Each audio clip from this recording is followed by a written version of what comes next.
Across the United Kingdom, a silent crisis unfolds.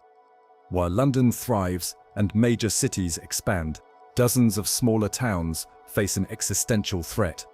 Economic collapse, population decline, and the relentless march of modernization have left entire communities teetering on the edge of extinction. These aren't ghost towns from the Wild West or abandoned settlements from centuries past. These are modern British communities, some with histories stretching back over 1,000 years, now facing the very real possibility that they may not exist.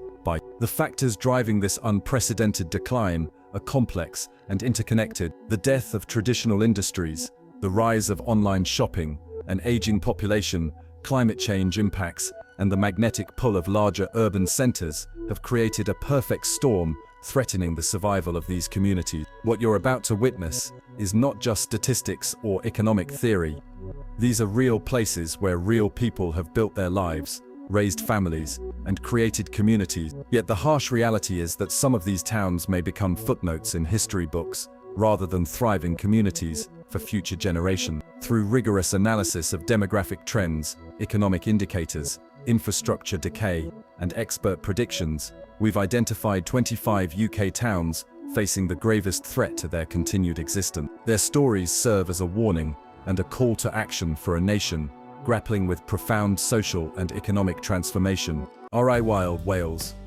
The numbers tell a devastating story. Ryle's population has plummeted from 25,000 in 1980 to just 18. More alarming still, over 40% of its buildings stand empty, creating an eerie landscape of boarded windows and crumbling facades. The collapse began in the 1990s when cheap foreign holidays made Mediterranean destinations more attractive than British seaside towns. Ryle's aging infrastructure couldn't compete with modern resorts, offering guaranteed sunshine and contemporary amenities. Recent studies suggest that without massive investment, estimated at over 200 million pounds, Ryle cannot maintain basic infrastructure beyond, with local government budgets stretched thin and private investment virtually non-existent. This once proud resort town faces an uncertain future. Jaywick, Essex. Moving south to Essex, we encounter Jaywick, a community that epitomizes the challenges facing England's most vulnerable settlement. Originally built as a holiday camp in the 1930s, Jaywick has evolved into a permanent settlement housing some of Britain's most economically disadvantaged residents. What began as temporary beach huts for London's working class has become a community of 5,000 people living in structures never designed for year-round habitation. The statistics are sobering. Jaywick ranks as England's most deprived ward, with average household incomes of just 13. Managed retreat, a euphemism for planned abandonment, represents the harsh reality facing Jaywick. With relocation costs estimated at £50,000 per household and no clear funding source, the community exists in limbo, awaiting the next storm that might make the decision for them. Blackpool, Lancashire. Blackpool presents a paradox that defines much of Britain's coastal decline. Home to iconic landmarks like Blackpool Tower and the Pleasure Beach, this Lancashire town remains synonymous with British seaside holiday. Yet beneath the tourist facade lies a community in crisis. The statistics reveal the depth of Blackpool's challenges. Despite attracting 18 million visitors annually, the town suffers from the highest mortality rates in England, widespread poverty, and social problems that would challenge any community, regardless of size. This stark contrast between tourist Blackpool and residential Blackpool creates a divided town. Visitors flock to the Golden Mile and winter illuminations, then return home, leaving behind a community struggling with unemployment rates of 35% and some of England's worst housing conditions. Middlesbrough, Cleveland. In the northeast, Middlesbrough embodies the devastating impact of de-industrialization on British communities. Once the beating heart of Britain's steel industry, this Cleveland town has struggled to find a new identity since the closure of its massive steel works. Middlesbrough's population peaked at 147,000 in the 1960s, when the local steelworks employed over 40,000 people. Today, the population has fallen to 138,000, with youth exodus accelerating as economic opportunities dwindle. The town centre tells the story of managed decline. Over 60% of retail units stand empty, creating a post-apocalyptic landscape of shuttered shops, and abandoned buildings. The few remaining businesses cluster in isolated pockets, surrounded by urban decay. Despite investment in digital infrastructure and attempts to attract new industries, Middlesbrough's economy remains fragile. The service sector jobs that have emerged, lower wages, and less security than the industrial employment they replaced, creating a cycle of decline that proves difficult to break. Sekeng, Nis, Lincolnshire. Our final stop in this opening survey brings us to Sekeng, where the famous slogan, Sekeng is so bracing, now carries unintended irony. This Lincolnshire resort faces challenges that mirror those of seaside towns across Britain.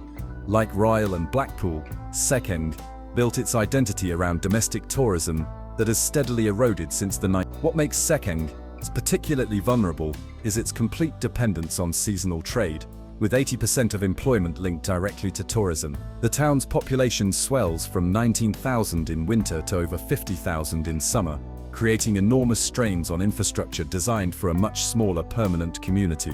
This seasonal volatility makes long-term planning almost impossible. Despite efforts to diversify its economy, Sekeng remains fundamentally dependent on an industry in long-term decline. The town's relative isolation, over an hour from the nearest major city, limits opportunities for residents to find employment elsewhere while maintaining their community ties. Stoke-on-Trent, Staffordshire. The Potteries, as Stoke-on-Trent is known worldwide, built its reputation as the global centre of ceramic production. For over 3 centuries, this Staffordshire city produced the finest china and pottery, employing generations of skilled craftsmen and women. Today, the kilns have gone cold, and the city faces an industrial apocalypse. Stoke-on-Trent's decline mirrors the broader collapse of British manufacturing. When Wedgwood closed its last UK factory in 2009, it marked the end of an era that stretched back to Josiah Wedgwood himself. The city that once exported its products across the British Empire now imports cheap ceramics from China and Southeast Asia. Recent attempts at diversification have achieved limited success. The Bet 3065 headquarters provides white-collar employment for some residents, but the company's global nature means many senior positions go to external recruits rather than local talent. The jobs created don't match the scale of manufacturing employment loss. Crime rates have soared alongside economic decline. Drug-related offences increased 400% between 2010 and 2024, while violent crime doubled. Large areas of the city have become no-go zones after dark, further deterring potential investors and visitors. Merthyr Tydfil, Wales. In the Welsh valleys, Merthyr Tydfil stands as perhaps the starkest example of post-industrial decline in the UK. Once the iron and steel capital of the world, this former boom town now holds the dubious distinction of having the highest unemployment rate in Wales and some of the worst health outcomes in Western Europe. During the Industrial Revolution, Merthyr Tydfil was the largest town in Wales, its blast furnaces lighting up the valley night and day. The Dowley Iron Company employed over 18,000 workers at its peak, making it one of the largest industrial concerns in the world. Today, those ironworks are archaeological sites, and the town struggles to find any economic purpose. Cultural institutions that once provided pride and identity have largely disappeared. The historic Red House pub, where the red flag was first flown in 18th, the Palace Cinema, the Regal Theatre, and numerous working men's clubs have all shuttered, leaving few venues for community gathering. Recent regeneration efforts have focused on heritage tourism, promoting Merthyr's industrial history to visitors. However, tourism numbers remain low, and the seasonal nature of visitor attractions provides limited year-round employment. The town's reputation for social problems also deters potential tourists. Grimsby, Lincolnshire. On England's east coast, Grimsby's story illustrates how quickly a thriving industry can collapse and take an entire community with it. For over a century, this Lincolnshire port was synonymous with fishing, its trawler fleet bringing cod from the North Atlantic to feed the nation. Today, the fishing industry has virtually disappeared, and Grimsby struggles to reinvent itself. The collapse began with the cod wars of the 1970s, when Iceland expelled British trawlers from its waters. The final blow came with European Union fishing quotas that further restricted operation. By 2020, fewer than a dozen trawlers operated from Grimsby, compared to over 700 at the industry's peak. Brexit has brought both challenges and limited opportunity. While Grimsby voted overwhelmingly to leave the European Union, hoping to revive the fishing industry, the reality has proved more complex. New trade barriers affect food processing operations, while fishing quotas remain restricted by international agreement. Rhondda, Wales. The Rhondda Valley epitomizes the challenges facing former coal mining communities across Wales. This narrow valley, once home to dozens of collieries and over 100, struggled to find economic purpose since the last pit closed in 1990. The communities that once powered the Industrial Revolution now face extinction.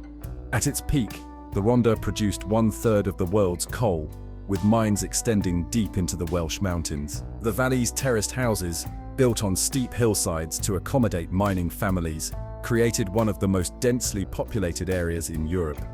Today, that population has shrunk to fewer than 60,000, and of those terraces stand empty. Educational attainment remains low, with many young people leaving school at 16 without qualifications. The valley's schools struggle with high levels of social disadvantage and limited career guidance relevant to opportunities outside the immediate area. Hartlepool, County Durham. On England's northeast coast, Hartlepool embodies the challenges facing post-industrial towns that built their identity around heavy manufacture. Once home to major shipbuilding, steel production and chemical industries, this County Durham town now struggles with some of England's highest unemployment rates and most acute social problems. Hartlepool's industrial heritage stretched back over hundreds. The town built ships for the Royal Navy, produced steel for construction projects worldwide, and housed major chemical plants that employed thousands of skilled workers. The closure of these industries between 1980 and 2010 left an enormous economic void that has never been filled. Housing stock deteriorates alongside economic prospects. Victorian terraces built for industrial workers suffer from neglect, while newer social housing estates experience high turnover and abandonment. Property values have stagnated, making homeownership difficult for younger residents. Ebbw Vale, Wales. In the Welsh valleys, Ebbw Vale represents perhaps the most dramatic example of industrial collapse and attempted regeneration in the UK. This former steel town, which once employed 12,000 people in a single plant, has struggled for 3 decades to find economic purpose after the closure of its massive steelworks. The Ebbw Vale Steelworks was one of Europe's largest integrated steel plants, producing materials for construction projects worldwide. When it closed in 2002, it removed the economic foundation that had supported the town for over a century. The shock was immediate and devastating. Unemployment soared to over 40%, and the town center began its rapid decline. Cultural life has diminished alongside economic decline. The welfare hall, working men's clubs, and sports facilities that once provided community identity have largely closed. The annual Mining Heritage Festival attracts some visitors, but cannot replace the industrial culture that once defined the town. Recent investments in education, including the establishment of a university campus, offer some hope for diversification. However, graduate retention remains low, with most students leaving the area upon completion of their studies. Redcar, Cleveland. On the northeast coast, Redcar's story illustrates how the closure of a single major employer can devastate an entire community. When SSI's steelworks closed in 2015, it removed 2,200 direct jobs and thousands more in the supply chain, pushing this Cleveland town into economic. The immediate aftermath was catastrophic. Unemployment in Redcar soared from 8% to 35% within months of the closure. Many workers had spent entire careers in steel production, possessing skills that had limited application elsewhere. At ages 45, 50, or 55, these experienced workers found themselves competing for entry-level positions in entirely different industries. The coastal location offers potential for tourism development, but the industrial legacy creates challenges. Former steelworks sites require extensive remediation before alternative uses become possible. The town's association with industrial decline also affects its attractiveness to visitors seeking traditional seaside experiences. Burnley, Lancashire. In East Lancashire, Burnley stands as a testament to how textile towns across northern England have struggled to adapt to global economic change. Once the world's largest producer of cotton cloth, employing over 100,000 people in its mills, Burnley now grapples with unemployment, social fragmentation, and urban decay that threatens its very survival. Transport infrastructure isolates Burnley from major economic centres. The town sits at the end of a branch railway line, with infrequent services to Manchester and Leeds. Road connections are adequate, but don't overcome the fundamental problem of distance from employment opportunity. Recent attempts to rebrand Burnley as a heritage destination have achieved limited success. The town's industrial architecture attracts some visitors, but tourism cannot replace the mass employment that textile production once provided. Moreover, social problems and negative media coverage deter potential tourists. Barrow-in-Furness, Cumbria. At the northwestern tip of England, Barrow-in-Furness presents a unique case of single industry dependence that illustrates the vulnerability of communities relying on specialized manufacturing. This Cumbrian town exists almost entirely to support the BAE Systems shipyard that builds Britain's nuclear submarines, creating both prosperity and extreme economic vulnerability. Barrow's modern existence began with shipbuilding in the 19th century, when the Furness Railway Company developed the deep-water port to export iron ore. The town's population grew rapidly, reaching 75,000. However, the decline of traditional shipbuilding left Barrow dependent on submarine construction, a highly specialized industry vulnerable to political and economic changes. Political changes affecting defense spending create existential uncertainty for Barrow. Shifts in government priorities, international relations, or nuclear weapons policy could end submarine construction entirely. Unlike other industrial towns that had diverse economies before decline, Barrow has always been vulnerable to single industry dependence. Kirkby, Merseyside. On Merseyside, Kirkby represents the failure of post-war planning to create sustainable communities. Built as an overspill town to house Liverpool families in the 1960s, Kirkby has struggled with economic purpose, social problems, and physical decay since its inception, raising questions about its long-term viability. Kirkby's creation reflected optimistic 1960s planning theories about new towns and urban renewal. Families were relocated from Liverpool's inner-city slums to modern housing estates, with green spaces and planned amenities. However, the economic foundation for this new community was never properly established. Recent regeneration efforts have focused on demolishing the most problematic housing estates and replacing them with lower-density development. However, these efforts cannot address the fundamental problem of economic purpose that has plagued Kirkby since its creation. Shildon, County Durham. In County Durham, Shildon holds the distinction of being the world's first railway town, where George Stephenson's locomotion carried passengers. Today, this historic significance cannot mask the reality of a community struggling with post-industrial decline and questioning its future existence.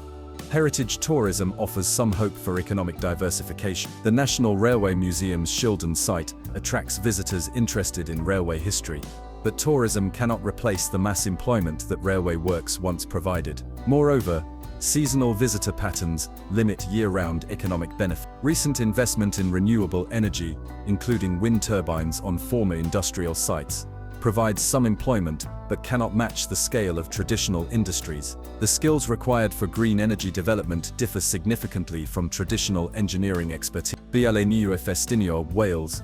High in the Welsh mountains, Blaenau Festiniog represents the challenges facing single industry communities when that industry becomes obsolete. Once the slate capital of the world, this Gwynedd town now struggles with post-industrial decline in one of Britain's most isolated settings. The abandoned quarries that surround Blaenau Festiniog create both opportunity and challenge. While some sites offer potential for alternative development, the legacy of industrial activity includes environmental contamination and geological instability that complicate redevelopment effort. Workington, Cumbria.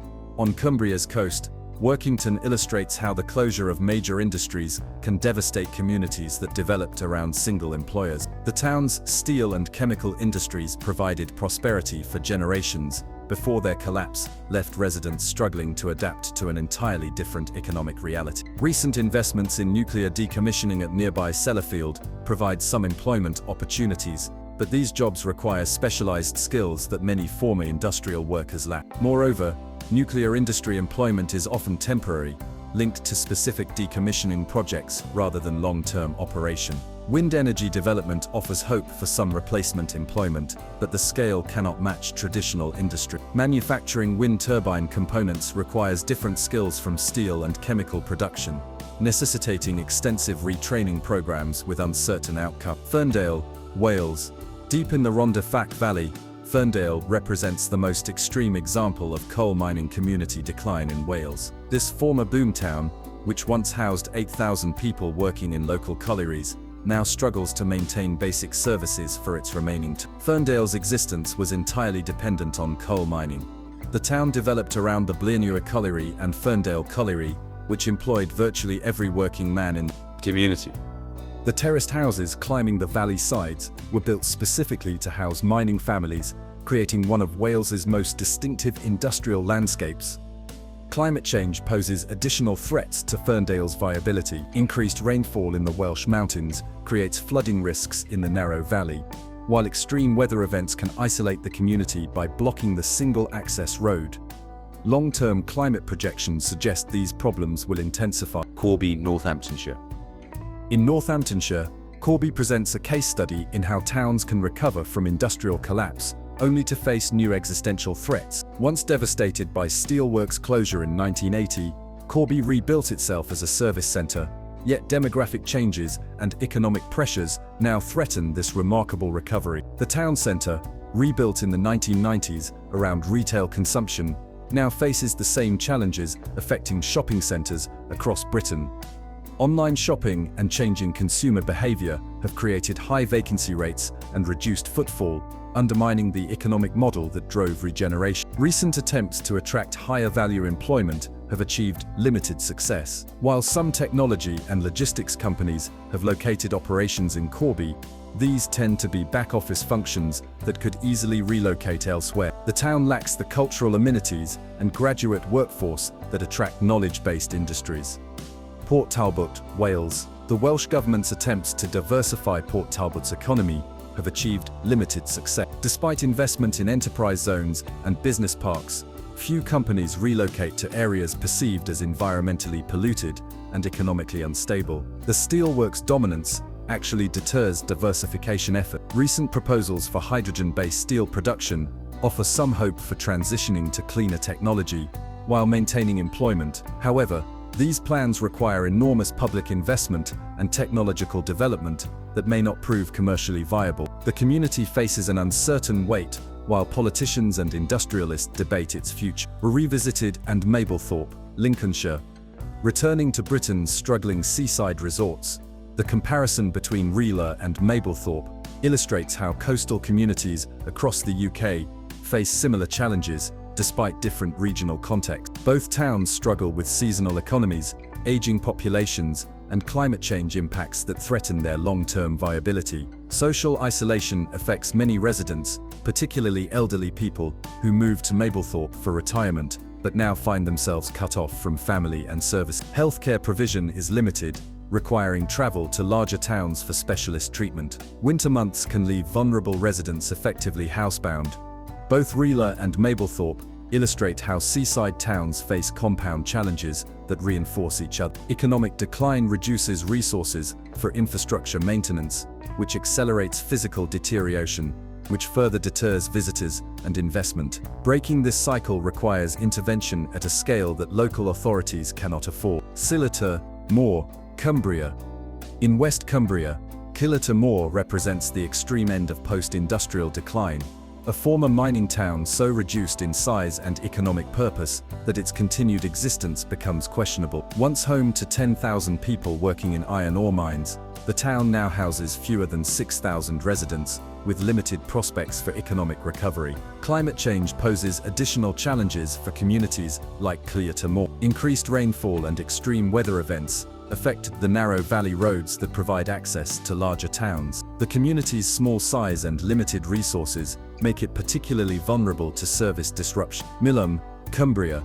At the southwestern edge of Cumbria, Millom faces the unique challenge of being simultaneously post-industrial and geographically isolated. Once a thriving centre of iron ore mining and steel production, this town now struggles with economic decline in one of England's most remote locations. Millom's industrial history centred on the Hodbarrow iron ore mine, and associated steelworks that employed thousands of workers from the 80s. The town's prosperity depended entirely on these operations, which seemed so permanent that little thought was given to economic alternatives.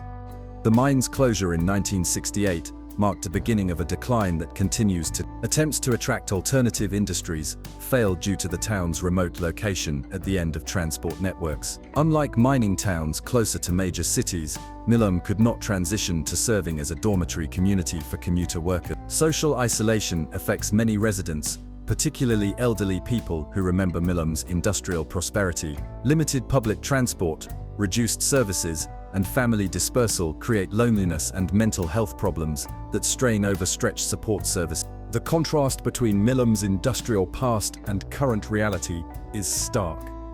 Remnants of the ironworks and mining infrastructure serve as monuments to former prosperity, while highlighting the absence of any replacement economic activity. The town exists in a state of managed decline with little prospect of recovery. Newbiggin by the Sea, Northumberland. On Northumberland's coast, Newbiggin by the Sea completes our survey of endangered communities. This former fishing port and coal mining town faces the compounded challenges of industrial decline, environmental degradation, and social breakdown that have pushed it to the brink of viability. Newbiggin's identity was shaped by two industries, fishing and coal mining, that provided complementary seasonal employment for generations of families. The fishing fleet operated from the natural harbor, while nearby collieries employed men during winter months when fishing was limited by weather conditions. Climate change poses immediate threats to Newbiggin's future. Coastal erosion accelerates each year, threatening both residential areas and the sea defenses that protect the town center. Recent studies suggest significant parts of the town may be uninhabitable within 20 years, without massive investment in coastal protection. The contrast between Newbiggin's past and present encapsulates the broader crisis facing Britain's endangered towns. Communities that once contributed essential industries to the national economy now struggle for basic survival, their decline reflecting broader economic and social transformations that have left entire regions behind. Time is running short. The forces driving decline in these 25 towns continue to accelerate, while the resources and political will necessary for intervention remain limited. Without dramatic action, some of these communities may indeed not survive to 2030, their names becoming footnotes in histories of a Britain that prioritized efficiency over equity, progress over people. The choice remains ours, but not for long. In the struggle for Britain's soul, these 25 towns represent our final examination in the values we claim to hold dear. Their survival or extinction will be the ultimate measure of what we truly believe about community, responsibility, and the obligations we owe to one another in times of change. The light is dying in too many places across Britain. Whether it goes out entirely depends on decisions we make today, choices that will echo through generations yet to come. These towns have given their all to build the nation we inherited. The question now is what we will give to ensure they have a future worth inheriting themselves.